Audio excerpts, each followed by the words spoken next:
Pour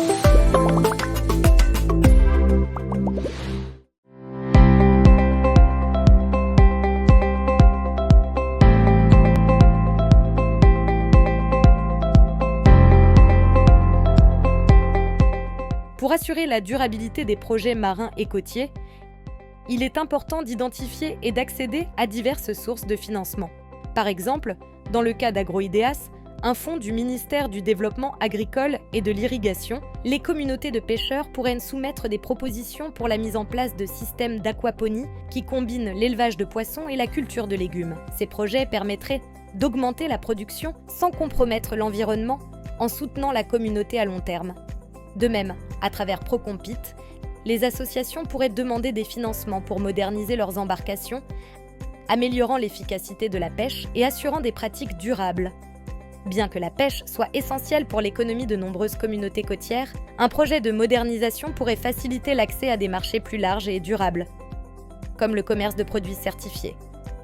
Ces fonds publics, avec la possibilité d'accéder à un financement privé, par le biais d'alliances avec des entreprises intéressées par la responsabilité sociale, offrent des opportunités pour que les projets marins et côtiers n'atteignent pas seulement leurs objectifs à court terme, mais qu'ils se maintiennent dans le temps. Poursuivant avec la leçon, nous présentons le témoignage suivant.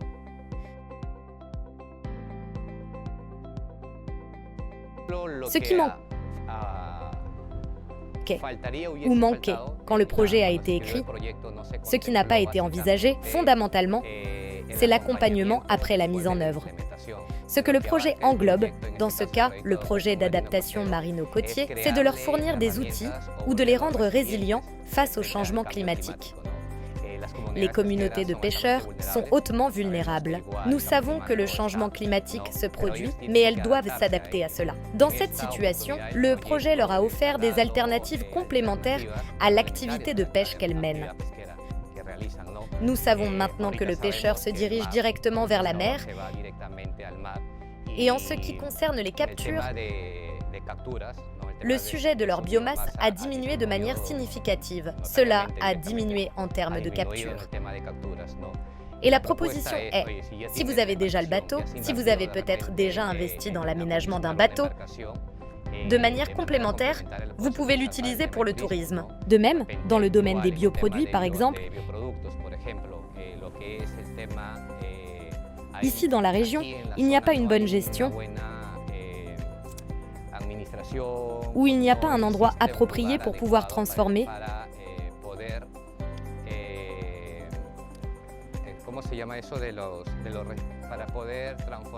stocker les déchets solides organiques, en particulier les organiques pour leur donner un traitement. Il y a beaucoup de pollution dans chaque quai. Pour ce problème, les déchets de poissons sont utilisés. Mais le projet, fondamentalement, a envisagé l'application de l'activité en elle-même. Mais il n'est pas allé plus loin concernant l'accompagnement, le suivi, le marketing, les ventes, ce qui a été très ponctuel. C'était juste leur enseigner une activité complémentaire à celle qu'ils réalisent. Mais l'intervention s'est arrêtée là. Il aurait été idéal qu'ils complètent tout le processus. Parce que nous avons mis en œuvre, nous avons exécuté jusque-là, mais ils sont restés là. Et beaucoup des projets ont déjà ou sont déjà sensibilisés. Ils ont déjà, fondamentalement, la proposition. Ils connaissent tout le sujet technique de la fabrication de biofertilisants, le sujet des itinéraires. Mais ils sont restés là, qu'y a-t-il de plus? Il y a le fait que ce sont des entreprises, des micro-entreprises, sous forme officielle. Certaines sont des associations, d'autres sont des MIPS. Mais que se passe-t-il après? Voir la gestion administrative et la gestion comptable. En réponse à cette leçon apprise, ces cours développés visent à compléter ces apprentissages et à pouvoir soutenir les bénéficiaires et le public en général dans la gestion de leurs projets, dans des contextes de changement climatique ainsi que dans la gestion de projets. De plus, pour garantir la durabilité financière d'un projet marin côtier, Il est crucial que les activités génèrent des revenus suffisants pour couvrir les coûts opérationnels à moyen et long terme. Il ne suffit pas d'obtenir des fonds initiaux, il est essentiel de prévoir un flux de trésorerie qui permette au projet de se maintenir de manière autonome après que le financement externe soit épuisé. Les fonds compétitifs tels que Procompit devraient être utilisés pour développer et consolider les projets qui ont déjà montré leur rentabilité plutôt que de compter sur eux pour maintenir des opérations qui ne peuvent pas se soutenir par elles-mêmes. Par exemple, dans un projet d'aquaponie mis en œuvre dans une communauté côtière, un flux de trésorerie peut être projeté qui inclut la vente de poissons et de légumes produits dans le système. Supposons que la production mensuelle de poissons et de légumes génère des revenus de 5 000 sols et que les coûts opérationnels, aliments pour poissons, entretien du système et main-d'œuvre, s'élèvent à 3 000 sols, ce qui laisse une marge de 2 000 sols qui peut être réinvestie dans l'amélioration de l'infrastructure et dans la formation continue des travailleurs, assurant la qualité et la croissance soutenue du projet. De cette manière, la communauté ne devient pas seulement autosuffisante, mais elle a aussi la capacité d'élargir ses opérations, ce qui augmente son impact économique et social. Une stratégie clé pour assurer la durabilité financière d'un projet marin côtier est d'intégrer diverses sources de financement dès le départ. Cela signifie qu'en plus du financement initial, les gestionnaires du projet doivent rechercher des sources supplémentaires, comme des fonds compétitifs, des partenariats avec des entreprises privées ou des alliances avec des ONG pour couvrir les besoins futurs. Planifier cette diversification permet au projet d'avoir une plus grande stabilité économique à long terme. Par exemple, un projet qui met en œuvre l'aquaponie pourrait demander un financement initial via Procompit pour acquérir des équipements, mais à mesure que le projet se développe, il pourrait chercher un soutien de la part d'entreprises privées intéressées à promouvoir des pratiques durables. Dans ce sens, une entreprise durable doit avoir un flux de trésorerie prévisible et solide qui assure sa continuité dans le temps.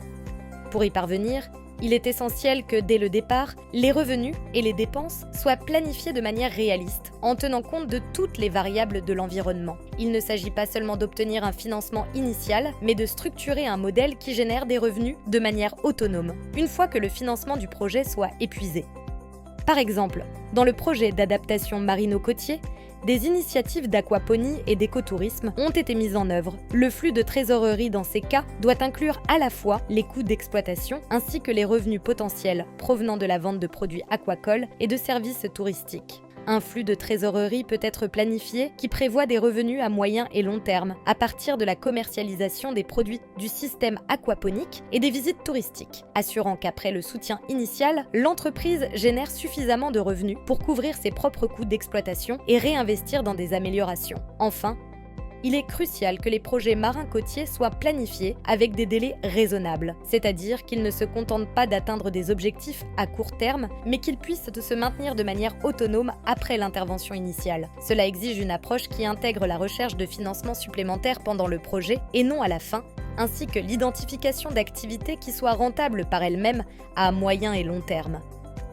Par exemple, dans un projet de pêche durable, il pourrait être planifié l'introduction de technologies de pêche qui réduisent les coûts au fil du temps, comme des filets sélectifs qui minimisent l'impact environnemental et optimisent la capture. Ces technologies, associées à la formation en gestion financière, peuvent garantir que les pêcheurs continuent à générer des revenus durables, une fois l'intervention du projet terminée, permettant également qu'ils accèdent à de nouveaux fonds compétitifs, comme Agroideas ou Procompit, pour continuer à développer leurs opérations.